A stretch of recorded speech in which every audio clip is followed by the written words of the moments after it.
Since the collapse of the Assad regime, the IDF has been operating inside the Syrian Golan. Defense Minister Israel Katz ordered the IDF to complete control over the buffer zone between Israel and Syria after the IDF began its deployment there yesterday.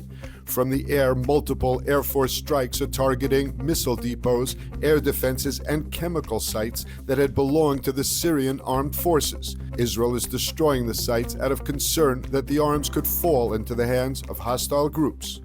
Dozens of jets have taken part in the action intended to destroy what are called strategic weapons. IDF troops have entered and control the buffer zone between the Israeli-Syrian border on the Golan Heights. Israel says the move is temporary and a defensive measure.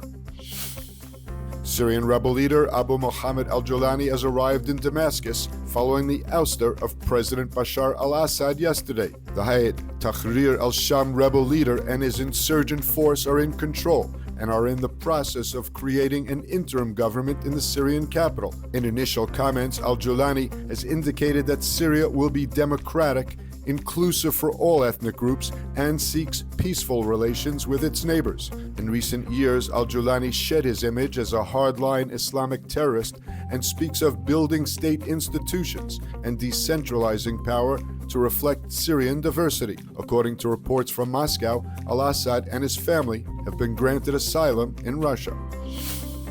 There are continuing signs that a ceasefire-for-hostage deal with Hamas could be inching closer. Sources within several Palestinian terror groups in Gaza said that Hamas told them to compile information on the hostages they hold in preparation for a potential deal with Israel. The Palestinian Islamic Jihad, the Popular Front, and the Popular Resistance Committees were told by Hamas to prepare information, such as whether their hostages are alive or dead. Qatar's prime minister said that there was renewed momentum for a ceasefire and hostage release deal following the election of Donald Trump in the United States. There's been intensified contacts recently between Hamas and Qatari, Egyptian, and Turkish mediators, and the group expects a new round of talks in Cairo will begin in the coming days.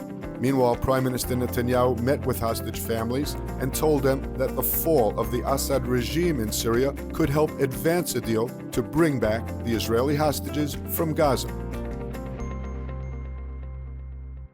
Experience the power of truth with ILTV News. If you're looking for quality content and captivating visuals, join our news community and become an integral part of our team as we embark on a mission to unveil the real Israel, dismantling the web of lies and misinformation that surround reporting on Israel. By subscribing to ILTV News, you will not only have access to the latest updates, but you will also amplify our message, creating a ripple effect that carries the truth far and wide. Subscribe today and help reshape the narrative. Available on the web, Android, and Apple.